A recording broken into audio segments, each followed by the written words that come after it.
Hello, beautiful people. My name is James, and I'm the proud owner of 365 Fitness in Bishop's Waltham. We are the #1 small group personal training studio that helps local people, 50, 60 and older, gain strength, move more freely, increase their confidence and energy levels to ultimately live life to the fullest. Today, we have our first of the coaches hopping on to the pod. Anna, welcome to the 365 Fitness podcast. Thanks. Glad to be here. I think. So we're going to learn a little bit about Anna today. We're going to see sort of what she did pre-365, her life before coaching, what she does now, how she navigates sort of parenting and coaching and looking after herself. But let's start. So tell us a bit about yourself. Okay, so I'm Anna. I am 40, just. I have 2 children, 11 and 9, and a husband at home. And there isn't too much to really tell you about myself. I'm from up north originally, as I'm sure you all probably know by now, but I have lived in the sunny south for a long time. Very long time, 17, 18 years. Yeah, too long. So let's go right back to the very beginning. Let's talk sort of career pre-coaching at 365. What did you do before you were here? So I was quite lucky in a way that ever since being really young, I wanted to be a physio. So I kind of went through the whole process of going to uni, doing a physio degree. Struggled a little bit to get a job at that point because it was quite difficult for graduates to get a job, but managed to get a job in London. Worked in some amazing hospitals in London for about 5 years and then moved down to Hampshire because we got married and my husband's job moved and it felt like kind of the right time for us. We didn't want to bring up kids in London. So we moved down here and then I continued to work in the NHS for about 7 years, 8 years maybe. It might have been longer than that. I kind of blanked it out a little bit. Being a physio, specialising in neuro, and then went into private practice for a little while and then made the transfer over to coaching. And how long have you been coaching now? I must have been here 3 years. Last week. 2 years. 2 years. Long enough. Yeah, I think it's 2 years actually. So I think it'd be quite interesting to go through the story of how, I guess, and why you transitioned from doing your physio work into the coaching world. It was a kind of a strange time. I was at that point where I was actually, obviously I used to be a member here, and I was actually at the point where I was thinking about leaving. I kind of emailed yourself and Devon and said, I'm thinking about leaving. I was in a bit of a funny place from a job point of view anyway. I felt like my time at the company that I was at was kind of coming to a bit of an end, but I was a bit unsure as to what was going to happen with that. And I'd said to you that I was probably going to leave and that there was various different things going on in life which made me think that it was the right thing to do. And you kind of said to me, why don't you do your personal training course? And I went home. This was after a 6 o'clock in the morning session. Went home to John. I remember the conversation vividly. We had it on the stairs. He was going down the stairs as I was going up. And he kind of just said, well, why wouldn't you? Like, why wouldn't you at least do the course and see how you feel? And it kind of all stemmed from there, really. So I did my course over, I think it was a 10 or a 12-week period with the PFCA. And so it was every Monday evening. So it was a bit of a commitment because it was, like a block of time out of my evening. But we worked it. And then I did a little bit of time where I did a little bit of private physio and a little bit of coaching. And then realised that I just loved it so much. I just came over and now I'm here 4 days a week. And it was a bit of a last gasp. Just a quick, as you were walking out the door, I've just turned around and said, why don't you be a coach?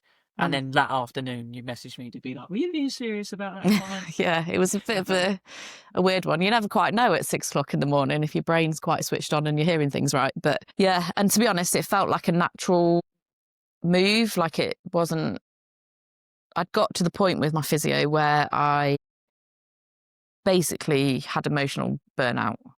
Like the amount of extra kind of stress that I'd taken on. And I think the more doing more of the self-employed stuff, I'd got to the point where I was taking my work home. I was having to do my notes. I was having to ring people, write letters to consultants and things like that. And I remember the kids saying, "Oh, Mum, can you just, help me with this or do this?" And I said those words of, "Mummy's just got to finish this bit of work." And I was like, this isn't me. Like, I don't want to be that person. So that was kind of a real changing point, and it made me reflect a lot on the physio and why it was that I had lost a bit of, I guess, love for it. And I think it was that whole emotional, I'd taken on so much like emotional, I don't like to call it baggage, but I did take on everyone's kind of emotional baggage. And I thought for me and my family, this is not the right choice. My husband had moved into a slightly more kind of senior role at work. So his work was ramping up, the stress levels for him were ramping up. And we thought for us as a family, having two parents that were on kind of high stress alert levels was not a good kind of environment. Yeah, made the change and the stress levels have definitely dropped. Just a little bit. Awesome. How does your week look now? So I think we want to tap in a little bit into, like, ultimately, first and foremost, you are a parent, you are a mum, and so how you're able to navigate like your work, your training, the kids, taking them to activities, being a wife, all of those different things. How does like the structure of your week look? Busy. Yeah, I mean, I always count myself lucky that my kids have both got their interests. And they're really passionate about the things they do. So they've got football, they've got dance, and they both love what they do. And I love the fact that they're both physical kind of things that they're doing. So I want them to have all of the opportunities that they could ever want when it comes to, doing things, trying new things. So the weeks are busy. We do have a lot of kind of commitments outside of school. So the evenings are a bit of a juggling act, getting one child to one thing, another child to the other, like I'm sure lots of people can appreciate. So I'd say I always try and focus. If I want me time, it needs to somehow happen in my day when the kids are at school. I mean, I'm lucky enough that I train a couple of days a week here within my kind of day, which is massively helpful because trying to find those pockets of time outside can be tricky. I'd be training at like 8 o'clock at night, which is when I want to be going to bed. So yeah, it's a non-negotiable in our house. So both my husband and I are very similar in the sense that we use our exercise and our physical activity as our headspace. So, and we know if the other one hasn't trained or whatever it might be. For John, it's more cycling, swimming, that kind of thing. And we're the first one to call each other out and say, you need to do something. Lucky in that sense that we're both on the same wavelength, and we realise that we're just not nice people to be around if we don't train, which I guess is same for a lot of people. Me doing the same, right? I think it's interesting that because fitness and being active is more natural, I guess, to us. It's something that we somewhat enjoy, and it's not seen as a chore. It's more of the mental side of it that we play on more than the physical side of exercise. Yeah. Because me and Devin are exactly the same. If exercising, we know straight away, like, right, going like 20 minutes, half an hour, whatever it is, doesn't have to be something mega. They'll come back a completely different person. Yeah. And I think that's a really important sort of way of looking at exercises. Do it for your own mental health. Absolutely. Yeah. Just the zen of the house is, so much better if we've done that. And I've always used physical activity as my kind of headspace. So, and I guess I get that probably from my parents. They've both always been really active. And so you kind of, you learn what you've seen. It's like monkey see, monkey do. And I'm kind of hoping that, and so far, so good, that both of my kids seem to be taking on the same thing. And it's having those conversations with them around, there's days when both of them are, Chloe's dancing 4 evenings a week, Freddie's playing football like 5 times a week. And there is the days when they don't want to go, or they go to practice or whatever, and they're like, oh, I'm feeling tired. And we always have those conversations of, you'll feel so much better once you've done it. And it's, remember that feeling afterwards. And they do start to get that now. And I've had a couple of times, especially with Chloe being a little bit older, she's kind of said, I'm really tired, but I know I'll feel better once I've been to dance. And, I think for kids, that's massive, but also as parents or just as adults, with your own responsibilities of other things, that a lot of it is the mental benefits. And I think even the message you're giving to the kids is like, you're better off being consistent rather than perfect. Like, even if you don't enjoy it, doing something you're probably going to benefit at the end of the day. Yeah. Rather than like, no, you have to go there, like making it like a non-negotiable. It's like they're always going to have the choice, but they're already benefiting from knowing that choice is going to be a positive one in the long run. I bet you've got times where you're running around doing 100 different things that training's probably the last thing that you want to go and do, or that it's like the last on the priority list. But I guess, how do you I know you said you've obviously trained in the day, but how does John make it work within his life? Like, it's probably not the highest thing on his priority list every single day, but he'll still make it happen. Are there little things that you guys do to enable yourselves to? Yeah, we are quite good at, we kind of sit down, and I guess you get into a bit of a routine. So we have like I'm here a couple of early mornings, but John naturally is an early riser, so he's quite happy to get up at 5 o'clock in the morning and, get up. And especially in the summer, he'll just go out on his bike for an hour, or he'll cycle to the swimming pool and swim and then cycle back. So he's definitely kind of a morning get up and get it done. So the mornings that I'm around at home, he can do that much more easily. Saturday morning, like first thing, is his time, and it's just, that's the routine we're in. And then it's the days that you can't necessarily get to the gym, get to the pool, whatever it might be, even just going for like a 20-minute, half an hour walk, especially, I think, people working from home, which John does kind of 3 days a week normally. I think you can just end up being in pretty much one room for a day, and it's not good for your body and it's not good for your mind. So quite often at the end of his working day, I'll be like, 20 minutes, get out the door. And we're both quite good at kind of giving the other one a bit of a push. If we would simulate this to other parents, or more in your case, other mums that are listening to this, let's go with like, what are your three things, like these bits of advice that you would say to them to prioritise their health and fitness? What things could they be doing?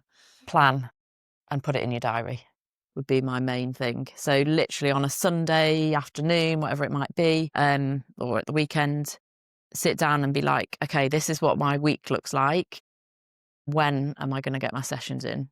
So I literally have like a weekly planner, and I will put Monday train, and I put a little box, and I have to tick the box. For me, that works really well. And then it makes it's like an appointment. It's in your diary. And if you don't do it, you're the one that has to leave that box empty. It's not ticked. And if you're anything like me, you love a list and ticking things off. So, it'll be like Monday, Wednesday, Friday train. If I can fit in something at the weekend, I'll quite often do something at home. Yeah, it's even if you can just fit in that 20 minutes here and there. Some days, especially if you've got kind of little ones, there's going to be those days where things don't go to plan. But even if you can just do 20 minutes, get yourself moving, then you'll feel better for it. It makes time for you. And then hopefully by having that time for you, you then feel that you can be more present and more helpful to other people as well. Planning ahead is one. That's from a training point of view. From a kind of food and nutrition point of view, I also do like a weekly meal planner, even if it's just a bit of a rough guide, because then I think it takes out that whole like decision fatigue of, and everyone's heard it, oh, what are we having for dinner tonight? I mean, that is like the most annoying decision as an adult, isn't it? Just God, I've got to decide what to have for dinner again. But if you've kind of taken 10 minutes, Sunday evening, and just scribbled down what you're going to have for dinner. I do meal prep on a Sunday as well. Some people might find that really boring, but it makes my week so much easier. And then knowing that us and the kids are going to be having an actual proper meal and not be surviving off like bowls of cereal as you shoot out the door. I just think it, is better for everyone. I need to think of a third thing. So yeah, plan your workouts, meal kind of prep and planning. I guess just not beating yourself up if it doesn't completely go to plan. Life happens. You get a phone call from the school and that dreaded name comes on the on the phone. You're like, damn. But things happen, and don't beat yourself up if you can't do it for whatever reason. Even move it to the next day, or just do something at home in front of the telly. Go for a quick 10-minute walk, whatever you can fit in. Try to be consistent rather than perfect all the time. Even if you can't exercise, like, you can still work on your nutrition. You could still make sure you get a good night's sleep. You could still make sure you drink enough water. There's far more to it than just that. Yeah. Hours exercise or whatever you go and do. I always think as long as you can tick some of the boxes rather than all of them each day, you're going to get absolutely, yeah, one step closer. And no day is perfect. And don't just think, oh, I've not eaten right today, or I've, skipped my workout. Doesn't matter. Like, don't then just be like, oh, well, sod it. I may as well just not bother, and I'm going to eat all that chocolate or all those crisps, whatever your guilty pleasure is. Like, just be like, okay, well, that didn't work out to plan. What can I do to kind of keep on track with whatever your goals might be? All right, and so to recap and to top that off then, so the tip number 1 is plan your workouts like an appointment, get them in your diary, and make sure that, if you've got a partner, make sure that they know when they are as well, especially if it affects them. Make sure that because then you're making that commitment. Good. Tip number 2? Meal prep and planning doesn't take long and saves you a whole lot of bother and time in the week. And finally then, tip number 3. Don't fall in the effort bucket. So don't be like, I've not done that, sod it, and I'd be my key. Perfect. If you found any of those tips useful, then please share this to someone else that you think will benefit from it, and use that follow button on the screen as well. Thank you very much. Thank First you. podcast done. You're a natural. Yay!